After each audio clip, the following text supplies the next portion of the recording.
Oke, berikutnya kita masuk ke soal nomor 6. Soal nomor 6 ini bernilai 15 poin. Misalkan banyaknya motor yang parkir di gedung GKU setiap harinya berdistribusi normal dengan rata-rata 400 motor. Jadi di sini kita diketahuinya mu-nya itu sama dengan 400 motor. Dan simpangan baku 80 motor. Jadi di sini simpangan baku sama dengan 80 motor. Tentukan peluang. Jadi yang ditanya itu tentukan peluang banyaknya motor yang parkir di gedung GKU lebih dari 520 motor. Jadi di sini X-nya lebih besar dari 520 motor. Kemudian di sini diberikan petunjuk, misalkan Z suatu peubah acak berdistribusi normal standar.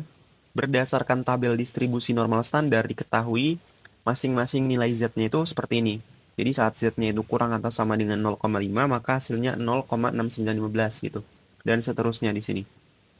Oke, nah di sini kita coba jawab. Sebelum teman-teman menjawab, saya harap teman-teman sudah menonton dulu soal tutorial di modul 14 untuk soal 7 sampai dengan soal nomor 9.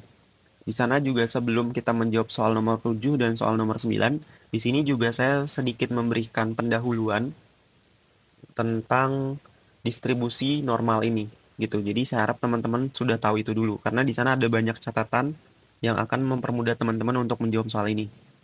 Kayak gitu. Nah, di sini kita jawab peluang di sininya X-nya itu lebih besar dari 520. Jadi di sini kita tulis sama dengan di sini kita tulis aja P buka kurung karena di sini itu tandanya lebih besar, maka kita tulis di sini lebih besar gitu. Nah, di sini untuk bagian X-nya itu kita isi dengan persamaan Z-nya. Jadi persamaan Z itu kayak gini. Jadi Z sama dengan X dikurang dengan mu dibagi dengan simpangan baku. Nah, ini sudah saya jelaskan di modul 14 di bagian pendahuluan. Kayak gitu. Jadi saya harap teman-teman sudah menonton ini dulu. Minimal tonton pendahuluannya, ya. Nah, kemudian di sini, maka di sini tuh X-nya itu berubah menjadi X min mu dibagi dengan simpangan baku. Nah, kemudian untuk bagian yang 520 ini di sini, itu kita ganti nilai X-nya dengan 520. Jadi di sini 520 dikurang dengan mu-nya kita ganti dengan 400 dibagi dengan simpangan bakunya. Simpangan bakunya di sini 80. Maka di sini bisa kita tulis P buka kurung, bagian yang ini itu kita ganti dengan Z. Jadi yang ini itu kan merupakan sama dengan Z.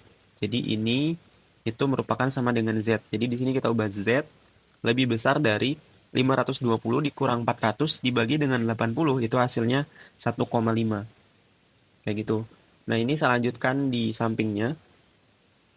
Ini saya tulis ulang, jadinya P saat X-nya itu lebih besar dari 520, maka di sini P-nya, di sini Z lebih besar dari 1,5. Kayak gitu. Nah, di sini kalau teman-teman sudah menonton di bagian pendahuluan, saya memberikan catatan di sana bahwa saat Z-nya itu lebih besar dari angka, maka nilainya sama dengan 1 dikurang, ini kita tulis ulang, P, buka kurung Z, di sininya 1,5. Nah, tandanya di sini kan lebih besar, maka berubah menjadi lebih kecil, gitu. Karena di sini tidak ada tanda sama dengannya, maka di sini harus kita kasih tanda sama dengannya. Gitu. Jadi di sini sama dengan 1 dikurang dengan, kemudian yang ini nilai Z kurang atau sama dengan 1,5 ini, itu kita lihat di tabel distribusi normalnya. Nah, sebenarnya kita harus membuka tabelnya. Tapi di sini kita sudah diberikan petunjuk gitu. Saat nilai Z-nya itu kurang atau sama dengan 1,5, maka nilainya itu 0,9332. Jadi di sini tinggal kita masukin 0,9332. Gitu. Nah, di sini tinggal kita hitung aja 1 dikurang 0,9332, maka hasilnya itu 0,0668. Gitu. Jadi peluang banyaknya motor yang parkir di gedung GKU lebih besar dari 520, nilainya itu 0,0668. Gitu. Jadi ini jawabannya. Mungkin itu. Nah, jadi saya harapkan teman-teman menonton di soal nomor 7 sampai dengan soal nomor 9 karena soal-soal di sini itu lebih sulit gitu dan banyak juga konsep-konsep yang penting. Tentunya kalau teman-teman paham soal nomor 7 sampai 9, soal ini tuh akan lebih mudah untuk dikerjakan. Kayak gitu, saya tutup videonya. Wassalamualaikum warahmatullahi wabarakatuh.